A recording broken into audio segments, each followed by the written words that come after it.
Well, today we have heard from several lawmakers. Democrats, once again, they are the ones really in the Capitol today to commemorate what happened January 6th.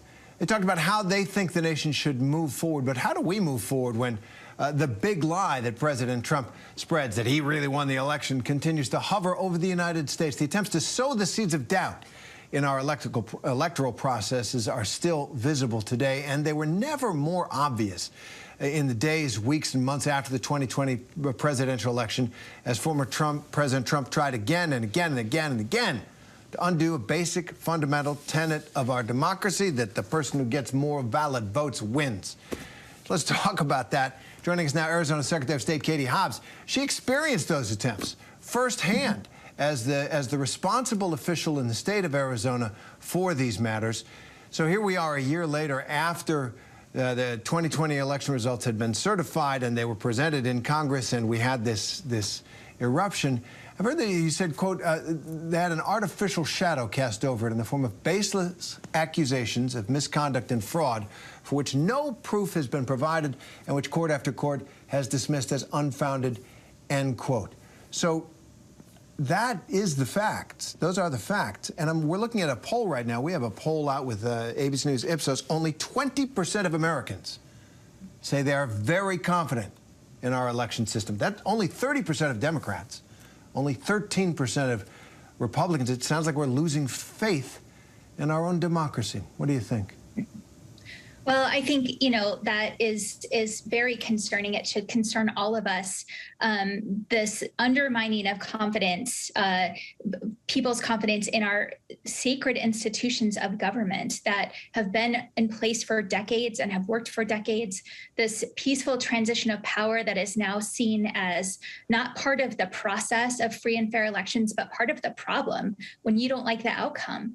And this is all part of a continued and coordinated attack. As we just heard from many of the members of Congress who spoke, it's directly connected to the hordes of legislation that we're seeing that are making it harder for Americans to exercise their freedom to vote, the continued attacks on election officials, and just the continued lies about the 2020 election and the security and validity and integrity of our election systems across the country.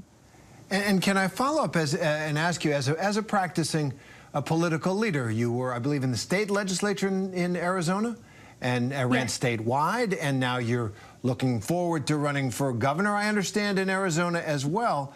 How much has changed, do you think, in the nature of the electorate, in the nature of the debate and the contest for office?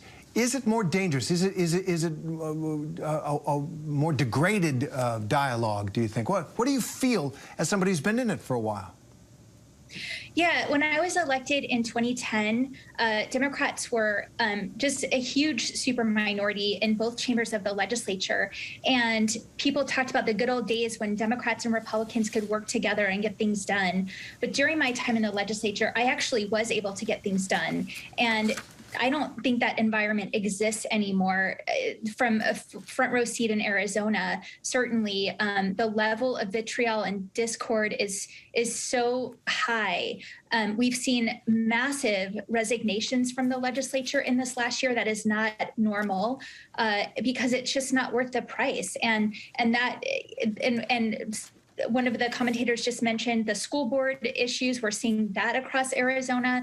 It's becoming more and more difficult, just the emotional toll to serve in elected office. And after the presidential election, Arizona Republicans basically stripped your office, the office of Secretary of State, which was the responsible official to decide to help to certify the election, as I understand, to take authority away from that office, from you in this case, and give it to the state's attorney general through January 2nd, 2023. So first, correct me if I'm wrong, but this is happening across the country with Republican legislatures. What impact do you think they have? How concerned are you about those kinds of measures?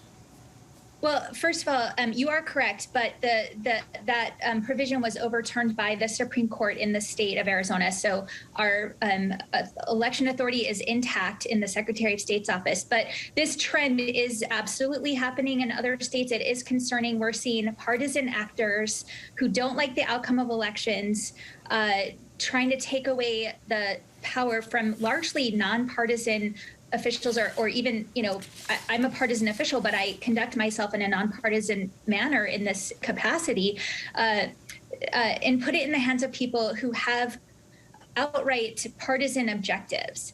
We're seeing that kind of action happen. We're seeing Trump loyalists who have publicly said that they would be willing to overturn the will of the voters run for these positions.